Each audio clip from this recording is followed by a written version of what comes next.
नमस्कार, स्वागत छ तपाईँलाई हाम्रो च्यानलमा। आज हामी कुरा गर्दैछौँ एकदमै महत्त्वपूर्ण र जनमैत्री अथवा जनता मैत्रिक निर्णयबारे। अब सरकारी प्रमाणपत्र लिनका लागि घन्टौँ लाइन बस्नुपर्ने झन्झट हट्न सक्छ। बालेन्द्र शाह नेतृत्वको सरकारले यस्तो व्यवस्था ल्याउन लागेको छ जसले गर्दा तपाईँ आफ्नो मोबाइलबाटै प्रमाणपत्र डाउनलोड गर्न सक्नुहुनेछ। अहिलेसम्म के थियो? हामी कुनै पनि सरकारी प्रमाणपत्र जस्तै जन्म दर्ता, बिहा दर्ता, बसाइसराई वा अन्य कागजात दिनुपर्दा कारले धाउनुपर्ने, लाइन बस्नुपर्ने र धेरै समय खर्च गर्नुपर्ने अवस्था थियो। त्यसले समय मात्र होइन, पैसा र ऊर्जा पनि खर्च हुन्थ्यो। तर अब सरकारले यो पुरानो प्रणालीलाई डिजिटल बनाउने लक्ष्य लिएको छ। सरकारले 100वटा शासकीय सुधारका कार्यसूची सार्वजनिक गरेको छ। त्यसमध्ये 35 नम्बर बुँदामा उल्लेख गरिएको छ, नागरिकहरूले आफ्नो प्रमाणपत्र आधिकारिक मोबाइल एप जस्तै नागरिक एप वा इमेल मार्फत डाउनलोड गर्न सक्ने व्यवस्था 15 दिनभित्रै लागू गरिनेछ। यो निर्णय मन्त्री परिषदको पहिलो बैठकमै स्वीकृत गरिएको हो। अब प्रश्न उठ्छ, यो कसरी काम गर्ने त? कल्पना गर्नुहोस्, तपाईँलाई कुनै प्रमाणपत्रको लागि आवेदन दिनुभयो। प्रक्रिया पुरा भएपछि तपाईँलाई इमेल वा नागरिक एपमा नोटिफिकेसन आउँछ अनि तपाईँले त्यहाँबाट PDF फाइल डाउनलोड गर्न सक्नुहुन्छ।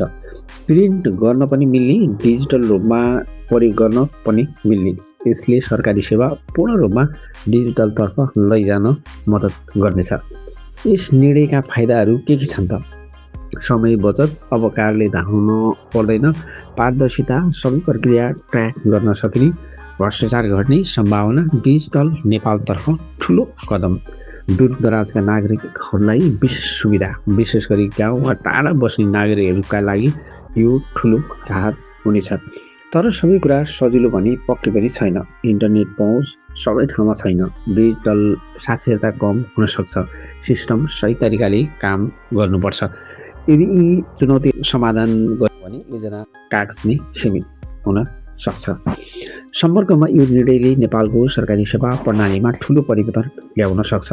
यदि 15 दिनभित्रै यो लागू भयो भने यो डिजिटल गभर्नेन्सतर्फको ऐतिहासिक कदम हुनेछ। तपाईँलाई के लाग्छ? यो योजना सफल हुन्छ?